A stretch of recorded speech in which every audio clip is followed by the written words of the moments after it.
Hello, I'm Dr. Joe Pojman, the Executive Director of Texas Alliance for Life. Welcome to this week's TAL Update, coming to you from our state capitol in Austin.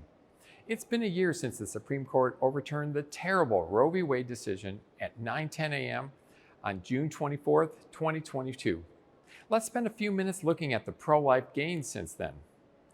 After the court's ruling, at least some abortion facilities ceased performing abortions immediately. That's because the Texas pre-Roe laws that had been blocked by Roe went back into effect. The staff at a San Antonio abortion facility announced to patients in the waiting room that abortions would cease. Those unborn babies' lives, just minutes from death, were saved that day. A few weeks later, on August 25th, the Human Life Protection Act, House Bill 1280, passed the year before, went into effect, completely protecting unborn babies from abortion. Reported elective abortions plummeted from thousands per month to zero. Meanwhile, a small number of abortions have been performed each month in cases when the pregnancy endangers the mother's life, using the exception in House Bill 1280.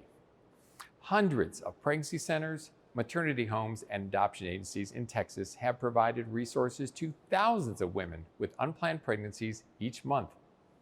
In October, former abortion doctor Anthony Levatino spoke to more than 1,000 pro-life supporters at TAL's annual benefit dinner, reminding us how abortion unnecessarily takes the lives of unborn children.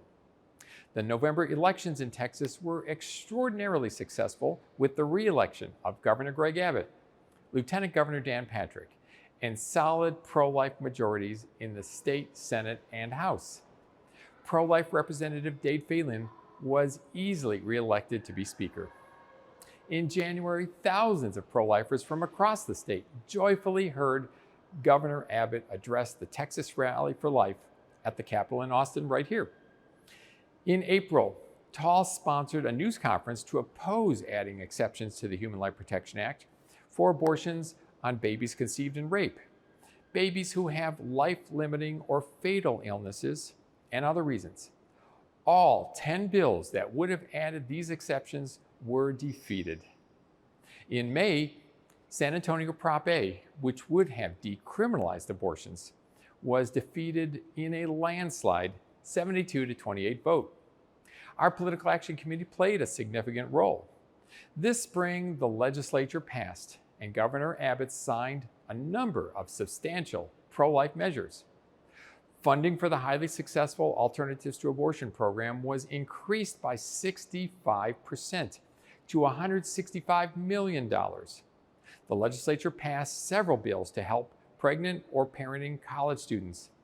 Diapers and feminine hygiene products are now tax-free. Texans now have the ability to remove rogue prosecutors who categorically fail to enforce state abortion laws. An end-of-life bill passed to help terminally ill patients get transfers without inflicting medical torture.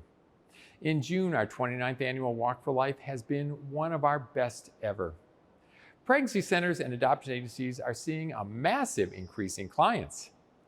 This year, we kicked off TAL's Post-Roe Texas video series to help hold these gains. If all of this seems like a lot, just wait. With your help, we will see even greater gains. Thanks for joining us. See you next week.